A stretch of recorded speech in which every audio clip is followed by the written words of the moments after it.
Էրդողանի Նախիջևանյան հայտարարություններից ինչ հետևություն կարելի անել։ Կարելի անել այն հետևությունը, որ թուրքական քաղաքականությունը մոտ 1 դարյա իր օրինաչափ հունով ընթանում է առաջ, իսկ այդ քաղաքականության թիրախում իրենց ձևակերպմամբ Զանգեզուրի միջանցքն է, որը դեռևս 1920-ականներից թուրքական քաղաքական, այսպես ասած, կարելի ասել գերնպատակներից մեկն է, որի հաջորդ քայլը արվել է 1930-ականներին, երբ Թուրքիա եւ Իրանի միջև տեղի ունեցան տարածքների փոխանակում, որով Թուրքիան ցամաքային կապ ձեռք բերեց Նախիջևանի հետ, այո, եւ դրա հաջորդ քայլն էլ հիմա է եւ տեսնում ենք, որ դա ներկայացնում է ոչ թե որպես միայն Թուրքիայի կամ Ադրբեջանի, այլ թուրքական աշխարհի, այսպես ասած, կարևոր նպատակ։ Իսկ Էրդողանի հայտարարությունները նաև իհարկե քողարկված են, այսպես ասած, ընդհանուր շահի, այսպես վարագույրով, որ դա ձեռնտու կլինի բոլորին, բայց իրականում վատ քողարկված, այսպես ծավալապաշտական դրսևորում։ Դե հիմա այնպիսի բաներ են տեղի ունենում, որոնք արդեն քողազերկված են իսկապես։ Իհարկե, մանավանդ որ նաև ձևակերպումների հետ կապված իրենք փաստորեն կարողացել են գոնե իրենց խոսույթի միջոցով այդ տերմինը, Զանգեզուրի միջանցք տերմինը դարձնել բավական շատ արծարծվող տերմին, այնինչ այդ տերմինի ձևակերպումը որևէ փաստաթղթում ոչ թուրք-ադրբեջանական, այլ ավելի լայն միջազգային տարածաշրջանային այդպիսի ձևակերպում ըստ էության որևէ տեղ չկա։ Եթե Հայաստանը աշխատանք չկատարի Զանգեզուրի միջանցքի բացման ուղղությամբ, այն անցնելու է Իրանով։ Երբ սա Էրդողանն է ասում, պետք է անպայման մտածել, թե տակը ինչ կա, որ այդպես կարծում տակը հեռացնում է հարցը։ Այո։ Տակը կարող ենք առնվազն երկու բան տեսնել։ Մեկը, ինչպես ասացի, այդ շահագրգռվածությունը, որ մենք սա տնտեսական կարող է ինչ-որ բարիք բերել տարածաշրջանին, նաև այլ երկրներին, առաջին հերթին Հայաստանին, այսինքն սա ոչ թե Հայաստանի սուվերեն տարածքի հանդեպ ագրեսիա է փափուկ ուժի միջոցով, այլ սա Հայաստանին հրավեր է իբրև թե կոմունիկացիոն տնտեսական լայն, այսպես ասպարեզ, որից կարող է շահեր լինել նաև Հայաստանի համար, եւ երկրորդը մենք կարող ենք տեսնել թուրք-իրանական ոչ բացահայտ բանակցությունների ինչ որ դրսևորումներ կամ արձագանքներ, որ այնուամենայնիվ երևի Իրանի համար այդ կարմիր գիծ կոչվածը արդիական է եղել թուրք-իրանական բանակցություններում եւ Իրանը առաջարկել է ճանապարհ ոչ թե Զանգեզուրով, Մեհրիով եւ այլ տարածքներով, այլ Իրանով, որը շատ տրամաբանական է, այսինքն եթե գերնպատակը Թուրքիա եւ Ադրբեջան իրոք ճանապարհն է, այլ ոչ թե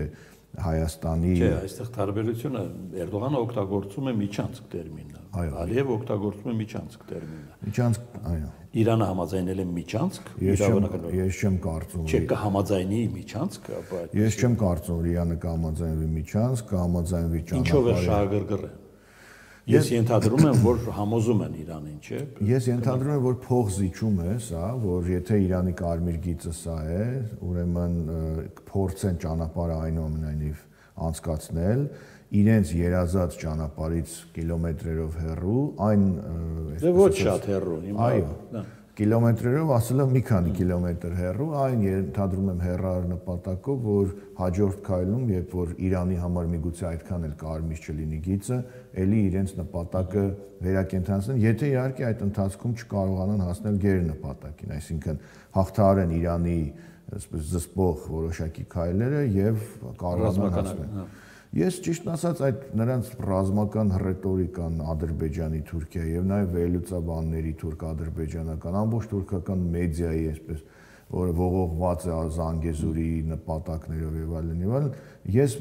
կեսը կհամարեմ իրոք սպառնալիք ռազմական, կեսն էլ կհամարեմ հոգեբանական ճնշման մեթոդ, որովհետեւ այդքան ինտենսիվ։ Դե Արցախի վրա էլ այդ կուտակումները համարում էին հոգեբանական ճնշում, բայց դուրս եկավ իրական հարձակում։ Դրա համար ես ասում եմ 50%-ով հոգեբանական ճնշում, 50%-ով ագրեսիա, ինչու, որովհետեւ Թուրքիան իհարկե ագրեսիայի պատրաստ եւ ագրեսիայի միտված երկիր է Թուրքիան եւ Ադրբեջան, բայց երբեմն այդ ագրեսիան իրականացնելու այսպես հնարավորություններն են քչամ։ Ես կարծում եմ, որ պահված է որպես դամոնկլյան սուր այդ ագրեսիայի հավանականությունը, որ իրադարձությունների փոփոխության պարագայում կարող է կյանքի կոչվել։ Ամեն դեպքում դա սպառնալիք է կլինի հոգեբանական թե ռազմական, այնուամենայնիվ սպառնալիք է։ Անկամ եթե ակնարկում է, որ մենք կգնանք Իրանով, հակառակ դեպքում։ Իհարկե, դա ես կարծում եմ ժամանակավոր այսպես դադար է կամ սիրաշահելու քայլ, որ մենք մենք Թուրքական մանևր, այո, կարող ենք ասել, բայց դրանից մենք ոչ միայն պետք է չէ, այսպես ասած, հանգստանանք, ավելի պետք է զգոնանանք, որովհետև թեման եւ սպառնալիքը շարունակում է մնալ արդիական, որովհետև Էրդողանի հռետորաբանության մեջ Թուրքիայի ընդհանրապես արտաքին քաղաքական պես ուղենիշների մեջ Զանգեզուրը գեր նպատակ է, եթե կհիշեք, ուրեմն 44-րդ պատերազմից հետո Էրդողանի առաջին հայտարարությունը, եթե չեմ սխալվում, Բաքվի զորահանդեսի ժամանակ նաև այն էր, որ այս պատերազմի արդյունքը ավելի կարևոր է Զանգեզուրի միջանցքը, քան անգամ Արցախի օկուպացիան իրենց համար։ Դե անգամ կարծիք կա, որ Արցախյան պատերազմը ոչ միայն Արցախը հետ գրավելու նպատակ էր հետապնդում, այլ հենց այդ նշած նպատակին հասնել։ Իհարկե, որովհետև սա այսպես ավելի կարևոր եւ ֆունկցիոնալ առումով տարաբնույթ հարց է, որը նաեւ կարող է ունենալ որոշակի հետագա քայլեր, իսկ հետագա քայլը չքողարկված պանթյուրքիստական այդ նպատակներն են, թյուրքական ճանապարհ եւ այլն եւ այլն։ Մի նշբերանք էլ կա այստեղ, օրեր առաջ Շոյգուն էր գնացել Իրան եւ կարծիք կա, որ Շոյգուն չի հաջողվել համոզել Իրանին։ Իսկ ինչ է ուզում Ռուսաստանը Իրանից, հա։ Տեսեք, իմ կարծիքը հետեւյալն է, ես երբ որ այս թեման ուսումնասիրում եմ, Զանգեզուրի միջանցք թեման, իդեպ արդի եղել նաեւ սովետական միության ժամանակ եւ սովետական Հայաստանի եւ սովետական Ադրբեջանի միջեւ, երբ որ նայում ենք նույն Հեյդար Ալիև, Կարեն Դեմիրճան բանակցություններում, այս ճանապարհը իհարկե չի կոչվել միջանցք, Մեղրիով ճանապարհ եւ այլն, միշտ եղել է արդիական։ Եվ այն ժամանակ էլ Մոսկվան, այսինքն կենտրոնական իշխանությունները ստեյության շատ լուրջ բան չեն տեսել դրա մեջ, խոչընդոտ չեն տեսել։ Այդ միտումը կա նաև հիմա, այսինքն այն ժամանակ ընդհանրապես սովետական տարածք։ Այո, բայց այդ մտածողությունը տեղափոխվել է նաև ներկայիս ռուսական գոնե մի հատված, այսպես ասած, իշխանական բուրգի, որ ճանապարհը կարող են իրենք վերահսկել, մուտքը, ելքը եւ այլն, եւ իրենց համար այնքան կարմիր գիծ չէ, ինչքան Իրանի համար։ Այսինքն մենք կարող ենք ասել, որ Հայաստանի համար այդ կարևոր խնդիրը ունի մեկ հստակ գործընկեր, ում շահը մեր հետ համընկնում է տվյալ պարագայում, դա Իրանն է։ Այսինքն Թուրքիան որպես ագրեսիվ պահանջող, Ռուսաստանը որպես այս խնդրում իր մասնաբաժինը ունեցող